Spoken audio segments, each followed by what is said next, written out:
Hello everyone!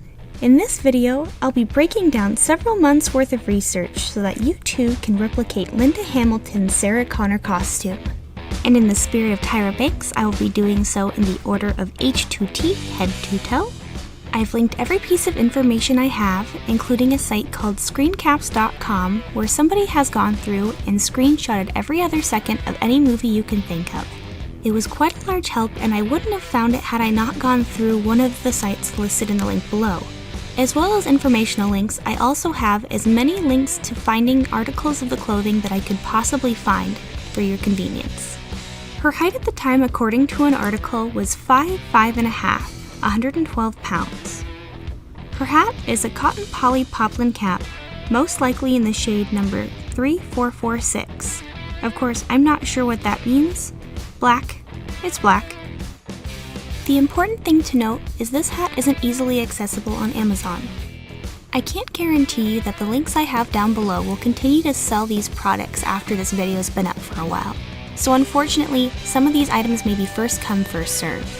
Her glasses are Matsuda 2809.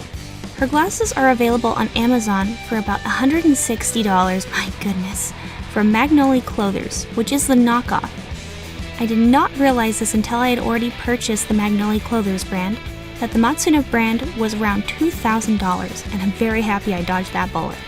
I believe, if I'm correct, this along with the knife weren't available, but people wanted them so badly they started production on items again. If not both items, at least the knife. Her vest is a black tactical Alice vest, all-purpose, lightweight, individual carrying equipment style vest. It has 4 pockets, straps with metal D-ring loops and metal snaps, metal 1-inch tightening straps, 2 plastic snaps at the center, and a black Alice pistol belt that goes through with a Davis-style buckle, which believe me was very hard to find the name of, let alone find to purchase. I ended up getting one I found on Etsy for relatively cheap. To create the vest, I found the closest Alice vest I could find online and seam tore all the pockets up, recrafted the underside, and sewed 4 pockets back on. Months later, I got an old military pack from my dad and took the D-ring attachments and metal 1-inch tightening straps off of it. They were perfect compared to all of the movie images I sifted through, but because I didn't purchase the bag, this means no link. This eyelet and button kit came from a garage sale my dad found and is now one of my very favorite tools. I used it here to turn eyelets I'd previously used for the belt coming up into grommets for the D-ring attachments by smashing them together.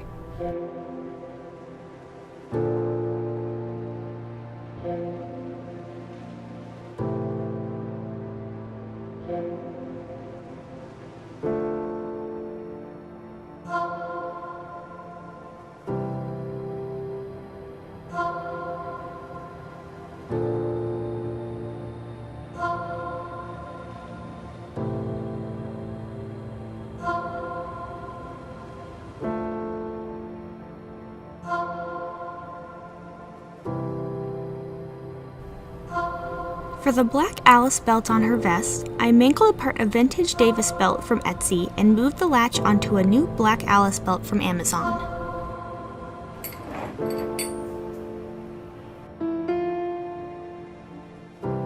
Her tank top, according to an old prop store auction site, is a gray-ribbed cotton U-neck from Calvin Klein. I found 2 options for as close as I'm going to get on ThreadUp, which sounds contrary to my normal Replicator mindset, which is if that stitch is a little to the left, you don't look anything like Sarah Connor to me, but you're not going to find that shirt, and believe me, dyeing it gray just makes it look purple. I do not recommend. Her second belt is a 3-prong black pistol belt with brass grommets and hooks. It also has half of a brass snap, which I assume on the belt has a function on the left side. When she is loading her shotgun nearing the end of the movie when confronted by Robert Patrick, it also appears to be on the right side, possibly covered by her knife. This belt originally had black grommets. To change that, I used pliers to smoosh off one side of the original grommets and remove them one at a time from the belt, replacing just the one side with these brass eyelets. I didn't film the process, unfortunately, because it made me quite cranky. The latches can be replaced with brass ones if you purchase an additional belt. However, I just painted them brass to save a little on expenses. The knife Sarah has is a SOG fixed blade Bowie knife. Currently, Amazon sells the Bowie 2.0, which will slurp $200 straight out of your wallet.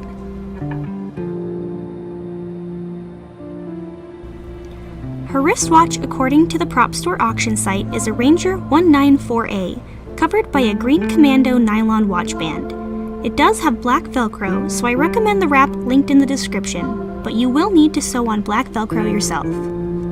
Whoa! What?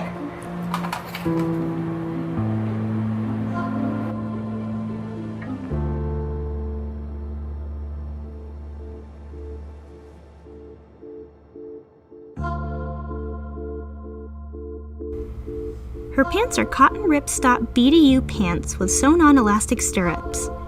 Upon purchasing the smallest black pair, however, I did notice they must have taken the legs in to give them the profile they have on her, and possibly dyed them darker. So I seam ripped the inner legs and sewed them in around an inch, and did a dye bath according to the RIT dye instructions.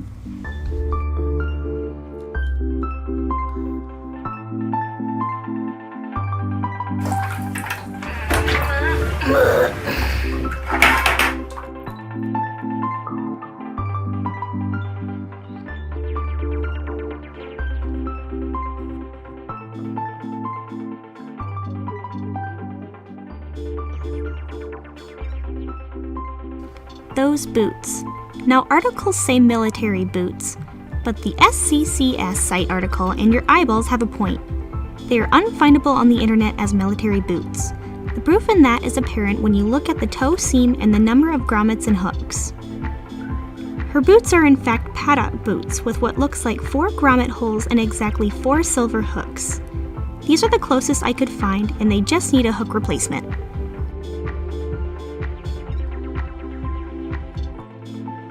In the desert and Dyson's home, it appears she smokes Marlboro cancer sticks, and I've linked a page detailing all franchise weapons if you need to stock up.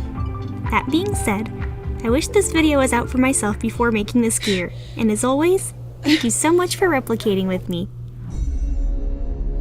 3 billion human lives ended on August 29th, 1997. The survivors of the nuclear fire called the war Judgment Day.